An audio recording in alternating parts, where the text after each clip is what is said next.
Olá, eu sou a Maísa Fortes, especialista de soluções jurídicas na Thomson Reuters, e hoje a gente vai falar de Legal Intake mais inteligência artificial.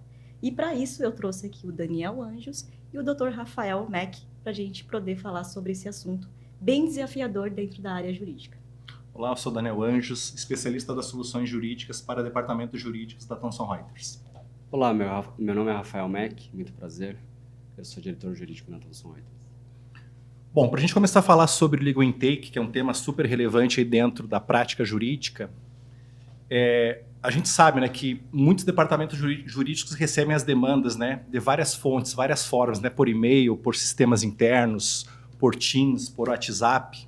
Então, qual é o maior desafio hoje para o departamento jurídico recepcionar as demandas que chegam das áreas internas, dos clientes internos dentro do negócio? É o tamanho da equipe ou é a forma que essas demandas chegam para o departamento jurídico?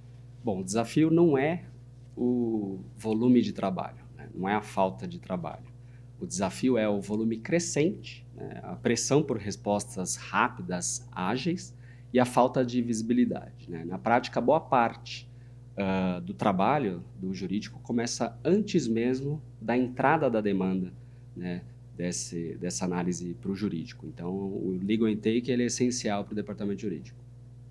Ou seja, então toda essa estrutura desafiador, né, a gente está falando da parte de desafio dessas entradas, ou seja, né, o que de fato esse desafio de várias formas de entrada, seja pelo WhatsApp, seja por e-mail, seja por outra forma, outro canal de receber essas demandas, o que torna tão desafiador dentro do departamento?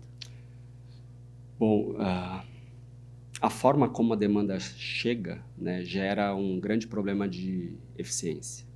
Tá? As informações chegam incompletas, elas chegam de formas descentralizadas, elas chegam de forma desestruturada e isso gera um retrabalho invisível, né? Impacta diretamente na eficiência do departamento jurídico. E pensando, né, que essas demandas nascem, né, de vários canais, de diversos departamentos dentro do negócio, como o time do RH, financeiro, compras, comercial. Obviamente, cada área, né, tem a sua prioridade, ele acha que a sua demanda, né, tem prioridade ali sobre as demais. Como que o departamento jurídico, né, consegue priorizar essas demandas, né, ali para o cliente interno? Bom, é um bom ponto, porque sem critérios claros, né, fica difícil analisar e priorizar temas que são avaliados de uma forma subjetiva, né, de uma forma barulhenta, insistente, ou de acordo com a proximidade que o profissional tem com o colega, empatia. Tudo isso não traz um critério claro objetivo, aumentando o risco, né, de despriorização, aumenta também o risco de não manter a qualidade, né, da resposta que é esperada do departamento jurídico e, acima de tudo, tira o foco, né, do que de fato é tema crítico para ser tratado ali imediatamente pelo departamento jurídico. Legal. Quando a gente fala, né, a gente está estruturando aqui o Legal Intake, então a gente falou um pouquinho dos desafios, né, que o departamento jurídico hoje tem com relação a essas entradas de informações que chegam ao departamento jurídico. E o que muda, né, quando você tem isso estruturado? Ou seja, a gente falou de desafio, então a gente coloca em alguns pilares. Desafio, oportunidade e ganho, né? Quando você tem isso estruturado, o que de fato você vê como um ganho dentro do departamento? Olha, muda tudo, né? Imagine que a Thomson Reuters, há uma década um pouco mais atrás, ela cresceu majoritariamente de forma inorgânica, ou seja, por meio de fusões e aquisições. Isso significa que nós tínhamos várias empresas, né, inúmeras entidades legais, inúmeras estruturas distintas com processos e fluxos distintos.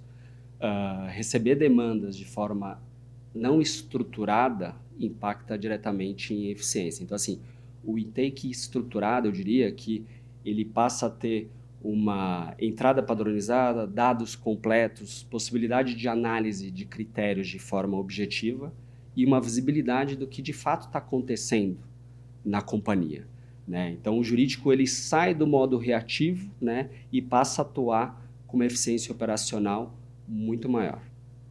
Bom, hoje o departamento jurídico da Thomson Reuters utiliza esse case dentro do HighQ, que é a nossa solução global para Legal Operations, para fazer essa gestão do legal intake, né? Inclusive aqui para a América Latina, né? Não só pensando em Brasil. Então a gente tem muitas empresas aí que operam em diversos países, né?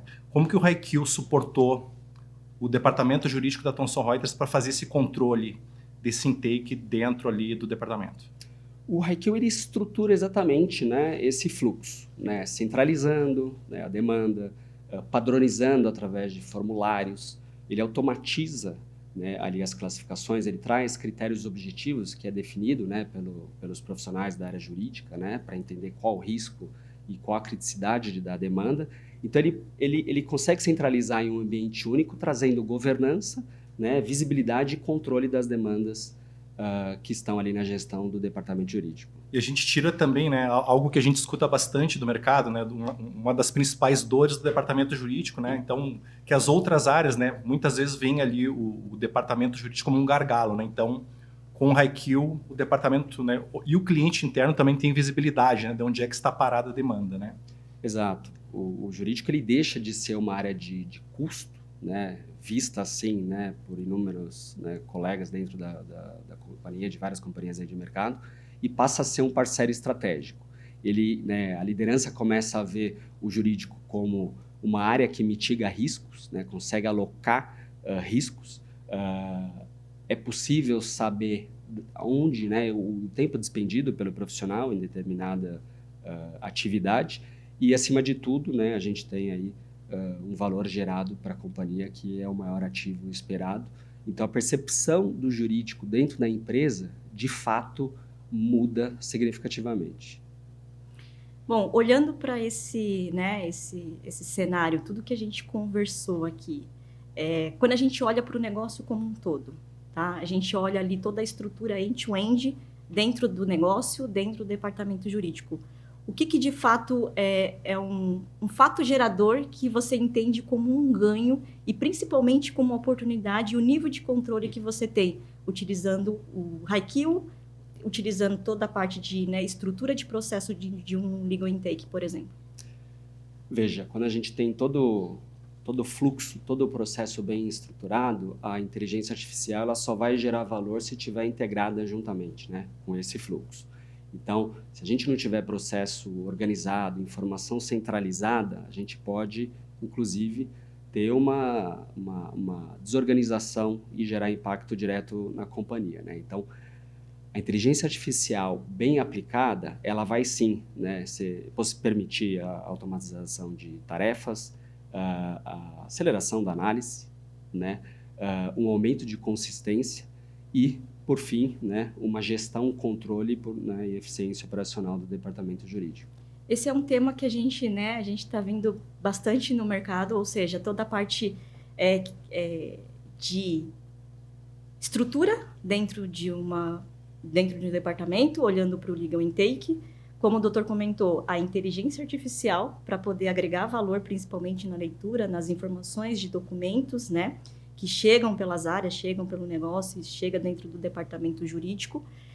Então, a gente faz uma junção, né? A gente traz aqui o desafio, a gente traz o ganho, traz a oportunidade, e é onde a gente entra com as nossas soluções jurídicas da Thomson Reuters, ou seja, tanto o HighQ como a inteligência artificial, que é a nossa solução Cocalço, fazendo uma interação e trazendo ali, principalmente, ganho dentro do departamento jurídico. Eu lembro também, né, que todo ano, né, o nosso Instituto Thomson Reuters faz uma pesquisa, né, com os departamentos jurídicos. E 3 anos atrás, né, era uma preocupação grande, né, dos profissionais jurídicos, né, que a IA vai substituir ali o profissional, né, mas acho que aqui é o contrário, né, então a inteligência artificial, né, vai trabalhar ali junto, né, com o profissional do departamento jurídico para liberar esse profissional para trabalhar em demandas mais estratégicas, né, dentro do negócio. Sim, exatamente. Bom, muito bacana. Eu acho que assim, se você pudesse dar 3 recomendações, né, para um diretor jurídico, quais seriam elas? A primeira delas, sem dúvida, é organizar o intake, né? A forma como o trabalho entra define tudo, né? Nós falamos ali há pouco a respeito de análise jurídica, né? De forma desorganizada, desestruturada. Então, ter um intake, né, para receber a demanda e conseguir classificá-la, né, utilizar aí da automação ajuda muito. Então, esse é o primeiro passo. O segundo é gerar visibilidade com dados, né? Afinal, não é possível gerenciar aquilo que você não enxerga, né? Então, os dados eles são essenciais e a inteligência artificial, junto com o intake bem estruturado, que gere relatórios, né, vai apoiar nesse sentido. E, por fim, acho que escalar a automação e inteligência artificial com governança, com responsabilidade, esse é um fator, né, que o departamento jurídico, né, tem que defender e é primordial para a companhia. Então, não é sobre usar a IA, é sobre usar a IA, né, com estruturação e com responsabilidade. Quero agradecer, Dr. Rafael, pela sua visão dentro do departamento jurídico. Quero também agradecer meu colega de trabalho aqui, o Daniel Anjos. E se você quiser conhecer, né, entender como estruturar o Legal Intake dentro do departamento jurídico, entre em contato conosco.